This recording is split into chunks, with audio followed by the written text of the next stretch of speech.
Well, thanks very much for the invitation, and it's a great privilege to be speaking with, I think, one of our greatest living artists.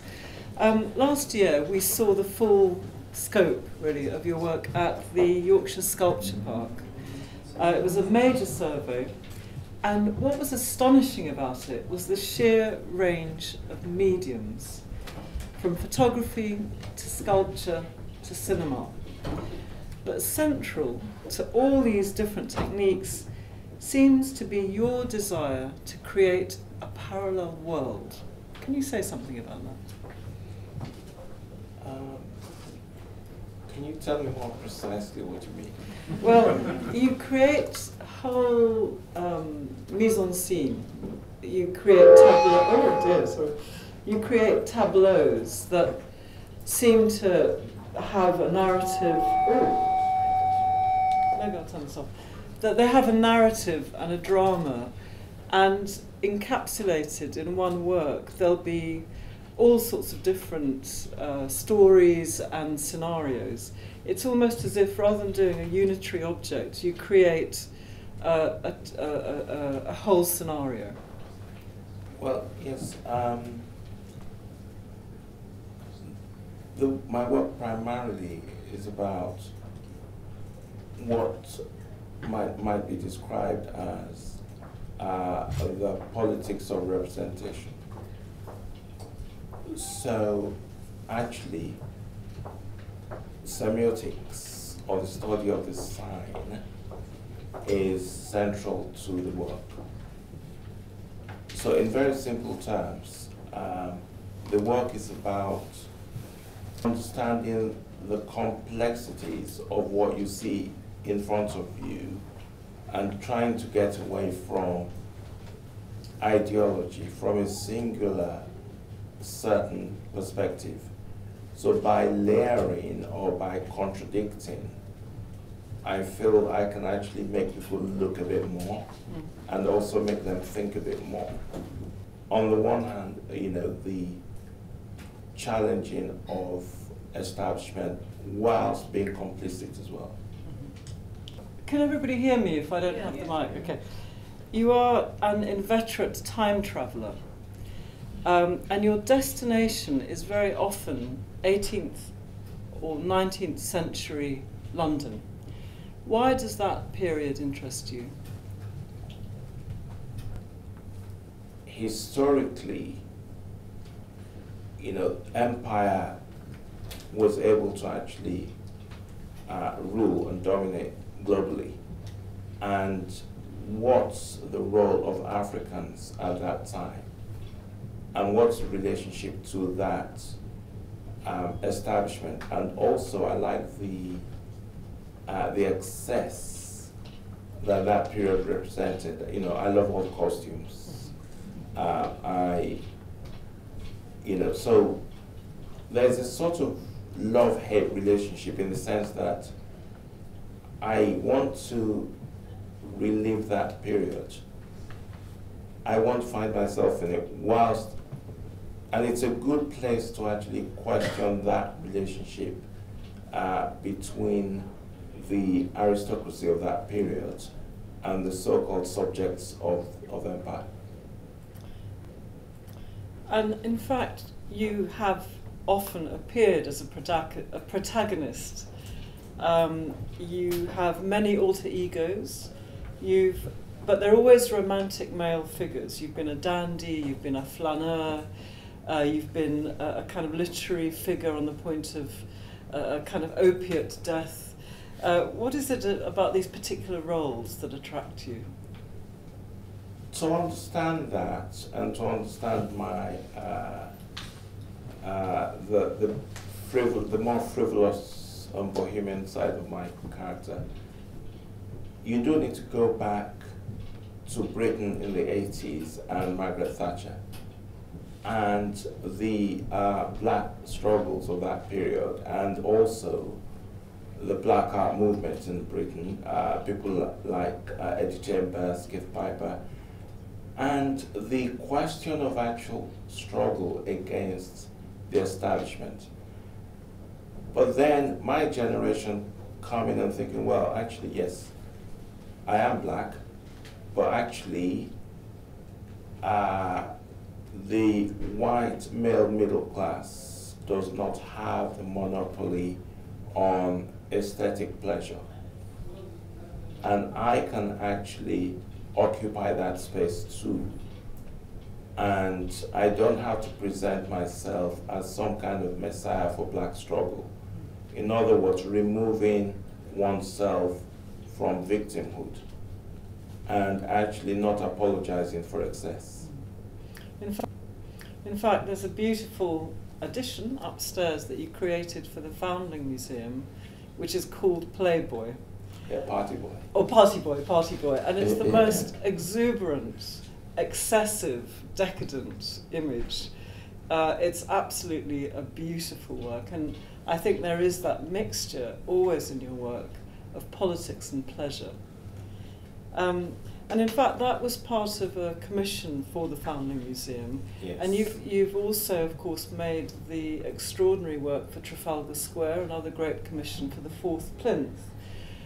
Could you say something about how you approach those kinds of invitations and projects? Well, we'll take the Foundling one first. The Foundling one is a response to Hogarth's Rake's Progress. So the Rake, my Party Boy, is because as you know, the Foundling Museum is a museum for children, and so literally the Rake is my way of sort of explaining that to children in a way, in a Party Boy.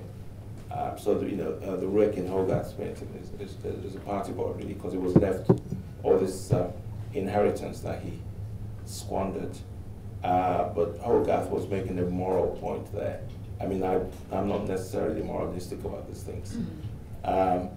And the ship in a bottle in Trafalgar Square, when I was invited to do that, it seemed obvious to me really that I would want to do something that relates to Nelson, because of Nelson's column. And then I thought about, Trafalgar Square, the Battle of Trafalgar, and also London is a multicultural city.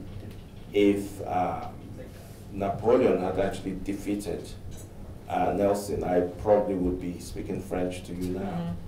And so there is a legacy there in the winning of that battle of Trafalgar. So HMS Victory, Nelson's ship, I decided to, in a playful way, stick it in a bottle and put it on the square.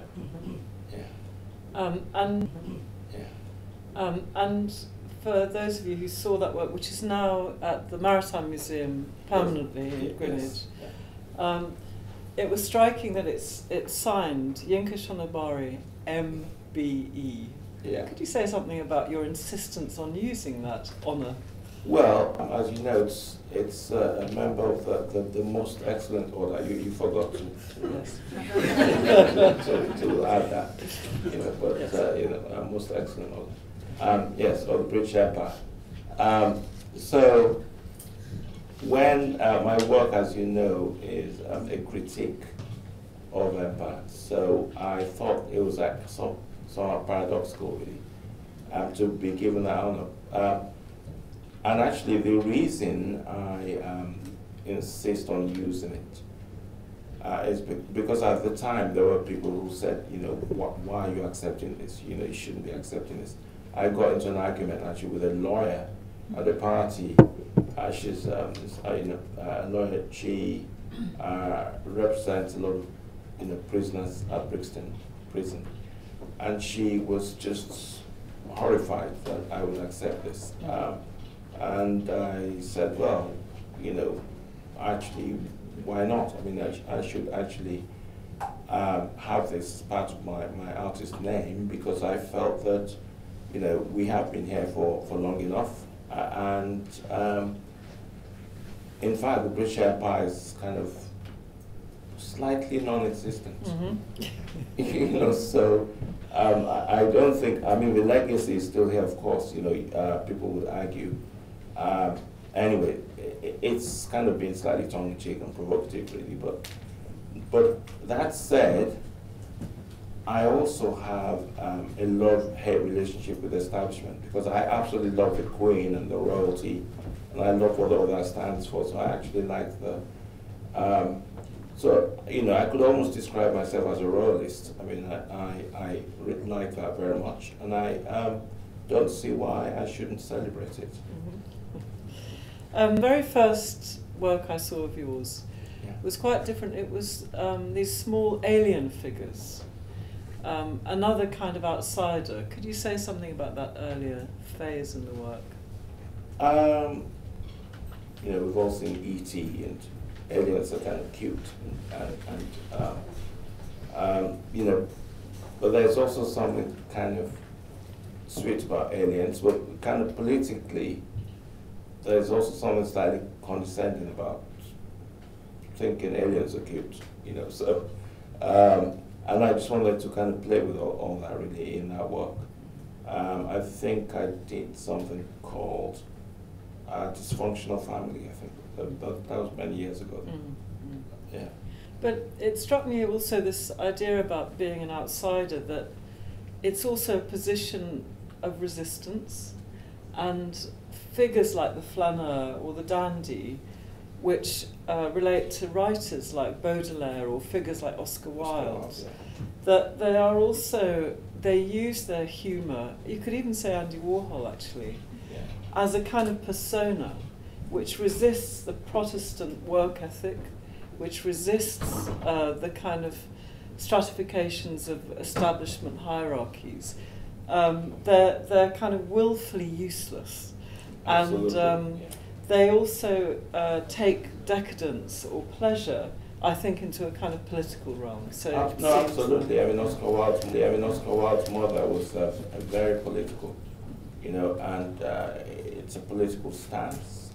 Especially at that time, there was so much homophobia around, and I think that in my case, it's definitely a political stance. I mean, if I was sort of standing outside, you know, protesting and everything, you know, people would just simply become defensive, you know, and it's less enjoyable, and it might even rain. So, you know, you don't want, you know, so, you know, you don't want that. You know, you know, so this is a much better work. Yeah. I want to ask you a little bit about performance, because obviously you've set up these tableaus not only yourself but with many casts actually, and there's an extraordinary film that you made at the Moderna Museum in Stockholm, yes, which was shown as part of the Yorkshire Sculpture Park in an old church. Incredible film. So tell us about your relationship with performance, because it's not, it seems to me more like classical performance in a theatrical sense. It's even operatic or balletic. Why does that draw you? I often like the staged performance. I like the escape of that. It's, you know, the kind of fabrication or the making of something that exists in a different realm beyond the real, the hyper-real, the kind of theatrical.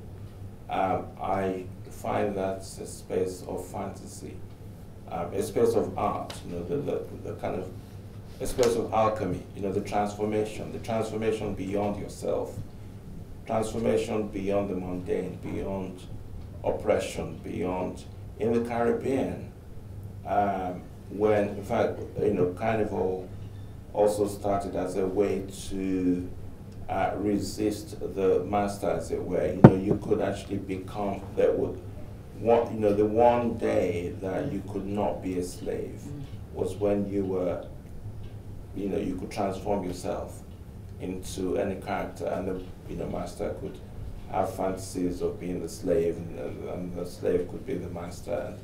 And so in that space, in that realm, the possibilities are endless. You are beyond yourself, which is actually the space of art, which is actually what interests me, actually, rather than replicating the real or doing some kind of, you know, repetition of the real. You know, the beyond the trans real is actually where art is. And that's why I like the staging so much. Yeah.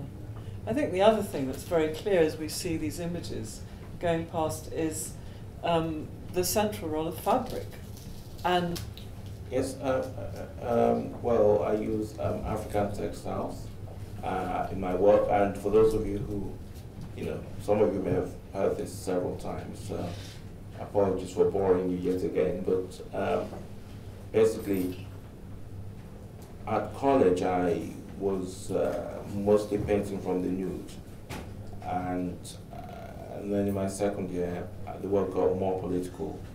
Then there was perestroika happening in Russia, and I was making work about that, and one of my tutors came into my space and said, "Why are you making work about perestroika in Russia? I mean, you know, you're African, why don't you produce authentic African art?" oh, And I thought, what's authentic African art?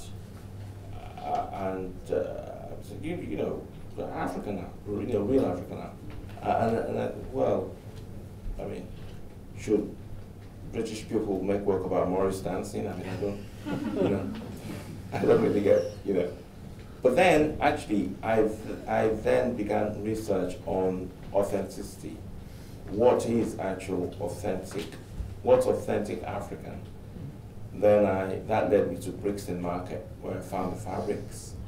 And then I subsequently found out that the fabrics are, you know, Dutch-produced fabrics influenced by Indonesian batik. And then, you know, sold in Europe, and also the fabrics used to be made in Manchester. And I grew up seeing those fabrics because I grew up partly in Nigeria and also here. And I always imagined the fabrics were authentically African. And then I realized I found the best metaphor for my work, because it's something which might be perceived as being authentic, but then actually there's a kind of fallacy behind it, which sort of interests me really. And I also like the sort of, though the kind of multi-layeredness of it, the fact that it's actually being reappropriated as African and being reclaimed as African at the same time has this sort of Indonesian influence to it, and the Dutch. So I liked all those sort of layers, which is, you know, what I like in any kind of work. In fact, you were born in London, then went to Nigeria, but you came back to study here at the Byam Shaw, what's now Central St Martin, or the University of the Arts, Yeah. and then to Goldsmiths College Yes. in the 1980s. How did you find that experience of going from an African education to the British art school system?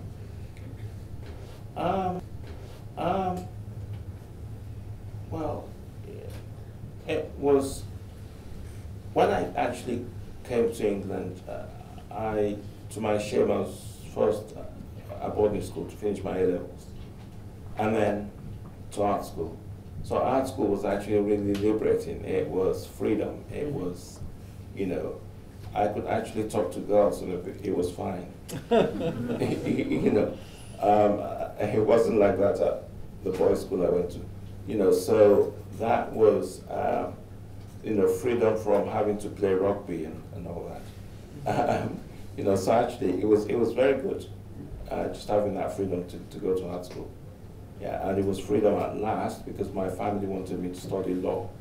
And I didn't want to do law, so art school was like my tribe, you know, it was fantastic. And you mentioned earlier artists like Eddie Chambers.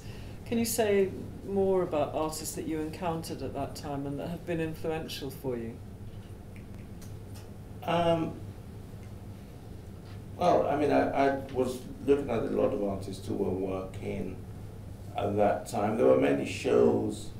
There was, you know, The Other Story at the Whitechapel Gallery, Rashid Iran's magazine, Thought Text. And of course, but it was a kind of very interesting thing, because at the same time you had French continental theory, you had French theory. So I was also, there were people like, you know, Baudrillard, and Jacques Derrida, Roland Barthes.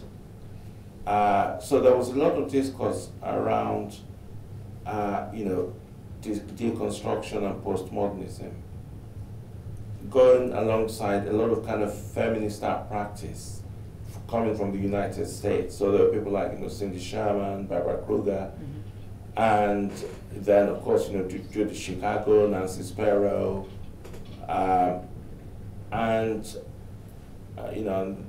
so I think I identified more with a lot of the sort of feminist artists, in fact, because I felt that they were challenging a sort of a kind of dominant white male scene, and so it was very, very kind of eclectic, because you had on the one hand the radical Black British art movement, which I understood, but it wasn't enjoyable enough for me, in a way. Like too didactic. Yeah, it was too didactic for me. It wasn't enjoyable enough, and I actually, because I started off as a painter, and I love paint, and I love color, and I wanted enjoyment with my art. I wanted to be critical, but in a more satirical kind of way. So I also identified with Hogarth more, because the work is funny, and yet actually really critical, because Hogarth grew up in a debtor's prison, and his family grew up in debtor's prison. And if you look at some of the work, it's really critical of the aristocracy, and so I like that. And so I just wanted to kind of a bit more fun in the work, really. There was a radio show about 6 months ago. A journalist was looking at Parliament and about the government today, and he thought, it's a really strange thing. They're either very, very young or very, very old, in the House of Commons, in the cabinet. Where's my generation? He's the same age as me. I'm in my 50s. And he suddenly realised that when he left university, same year as I, 1979, we embarked on an unbroken period of Conservative government, of Thatcher's government. And there was a whole generation of young people who just didn't go into politics. It felt too rigid, too monolithic, too impossible to change. And they went into the media, they went into theatre, then they went into art. And he made this point, which I think is true, that the most progressive ideas in terms of politics happened in culture in the 1980s and 90s. And I think there is something to that actually a disenchanted generation just decided to walk away from that and find other platforms. And that was the time in the 1980s where we saw this huge surge of discussions, debates, and work which directly challenged what people understood as a white patriarchy. Yeah. Well, I mean, because Margaret Thatcher's position was so kind of entrenched that a lot of us kind of rebelled against that, and also, enterprise allowance, that was also quite good. Free money. So, and I think it was sort of because of that kind of. I think to create radical artists, sometimes you need a right-wing government to do that. Which is kind of paradoxical, but with a right-wing government, you get a lot of sort of protests and kind of creative. Galvanizes people. Yeah. But you don't want a government that sort of agrees with you. I mean, that doesn't, it doesn't actually work. For artists mainly. Now, for this fantastic print fair, which I have to say, it's a dangerous place, because you hemorrhage money, or at least I do. The quality of the works here is really fantastic, but a star piece which is being premiered here is a new multiple by YINKA SHONIBARE, right here. It's called Kaleidoscope, and you can actually pick it up upstairs. And it's a fantastic mixture of, it could be something rather scientific, it could be like a telescope, it could be something like, it's almost like a thermos or something. It looks like something you might put a hot drink into.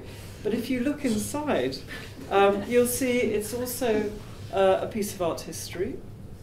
And it's also definitely got the kind of look of a sex toy. And inside also, it's a kaleidoscope. And if you look really carefully, you'll find it's an erotic peep show.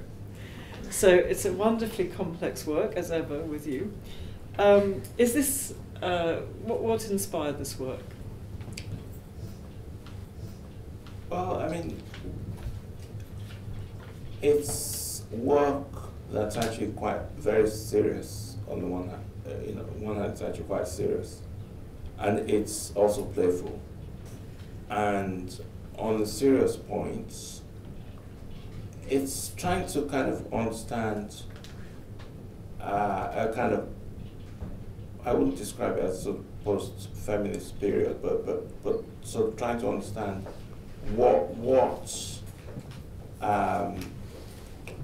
from the writings of people like Laura Mulvey, she writes on cinema, and she talks about the male gaze, and she talks about that in relation to the dominance of patriarchy in cinema.